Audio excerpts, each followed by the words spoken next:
Ashama harka fuunee akkam jirtu kabajamtoota daawwattoota kiyya. Har'as akkuma kanaan dura viidiyoo tokko qabadhee isiniif dhiyaadheen jira. Viidiyoon koo irraa chaanaalii teelegiraamii akkamiin nama bira kan ga'u banuu dandeenya kan jedhuni isinitti agarsiisaa jechuudha. Jalqaba mallattoo kana tuqnaa jechuudha. Mallattoo kana gaafa tuqnu filannoo jiru keessaa niiw chaanaal kan jettu kana tuqna jechuudha.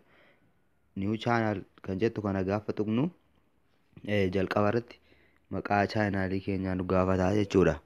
Maqaa chaanaalii keenyaa asirratti barreessinaa jechuudha. Fakkeenya asirratti ergiin barreessee booda inni lammatarra jiru diskiriipshiniidha. Diskiriipshinii jechuun waa'ee chaanaalii keenyaa sirriitti kan ibsuu qabu ta'uu qaba jechuudha. Jechoota miidhagoo filannee barreessuu qabna jechuudha. Jechoota waalta'oo ta'anii jechuudha. Isa booda asirratti bagaa barreessinu sirriitti eeggachuu qabna jechuudha. Diskiriipshinii kana baay'ee nu fayyada waan ta'eef isa booda mallattoo raayit kan jettu kana tuqna.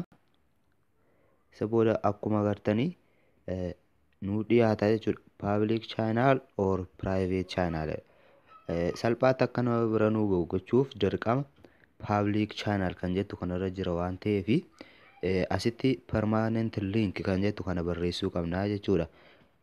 Permaanent liinkii kana gaafa barreessinu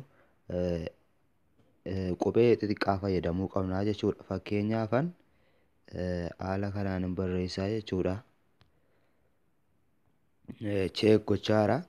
Sorry, name is already taken. Kanaafuu kana jijjiiruun qabaa jechuudha. Xinnoo nu rakkisuu danda'a jechuudha.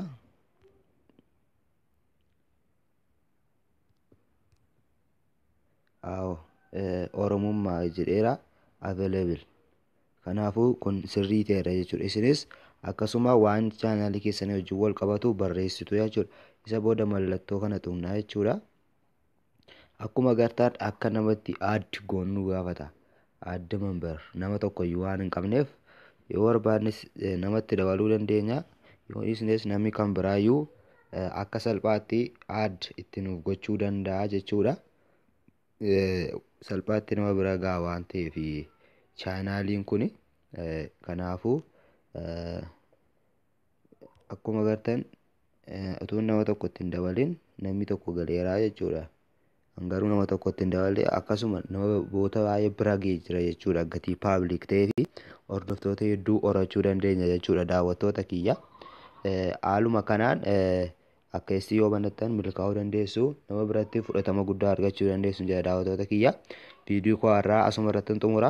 Sabiskiraayib gochuun dagatina. Abdii Ooteek kan jedhu akkuma kanaan duraan hordofaa laayikii sheerii godhaa jedha. Galatooma. Viidiyoo kan biraan hanga walitti deebinutti nagaan naaf tura. Ciao.